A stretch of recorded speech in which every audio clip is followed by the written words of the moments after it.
money. Thank you so much. I know you probably told the story so many times, but we have to hear it from our outlet. Is what drew you into this fantastic project? During COVID, uh, one of my sons, my youngest son, who's 24 at the time, was living with us, like a lot of people, and he was involved in the Wall Street bets, and all the way through from very early on.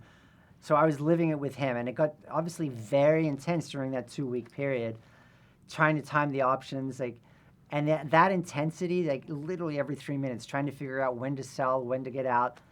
Um, all the conversations happening online, and then the frustration with the crash, with Robinhood, with the freeze, with Wall Street bets being shut down, the outrage that was happening online. I got to see it all firsthand through his eyes. So that was my touchstone as I was making this movie, like seeing like just how intense this situation was and the stakes that were involved for so many people. That's what drew me to the project. Wow. I hope your son was a gazillionaire after He all did that. he did really well. I timed it perfectly wrong after all of that. But he got out. He was like, well, he got out right at the right time.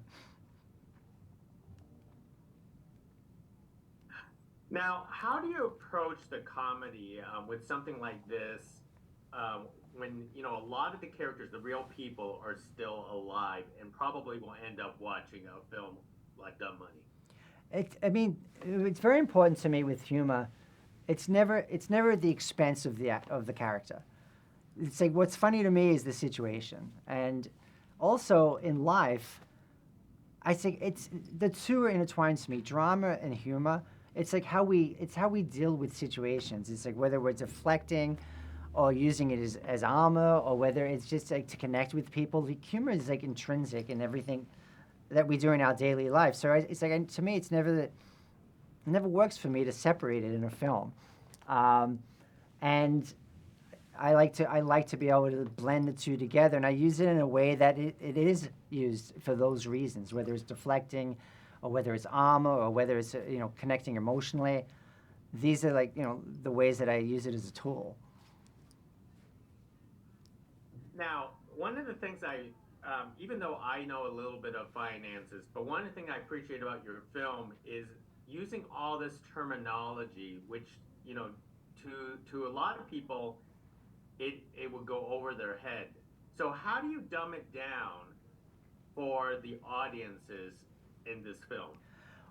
Well, like on a very simple level, hedge funds are betting that GameStop's going to go down, and all of the Wall Street users, all of the Reddit users, are betting it's going to go up, or they're going to rally it to go up, and so they make money. A, but B, they really get to stick it to the hedge funds, and show their discontent for what's going on. So I think that is a very simple thing to follow, and that's what we really zeroed in on. And I think our characters, their emotional performances, tell you what's going on, like what the stakes are, and what's very real and really dire, and when things are going well. So it became like more the performances and the emotional arc of our characters that told us the story.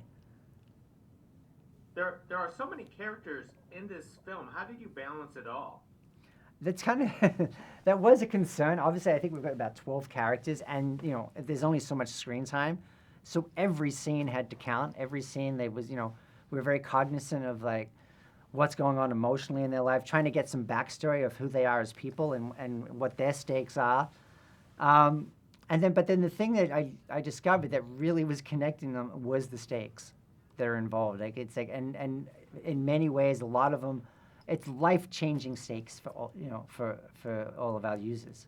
It's like the amount of money that they're potentially looking to gain or lose will change their lives, and that I think gets you invested very quickly with them as an audience member.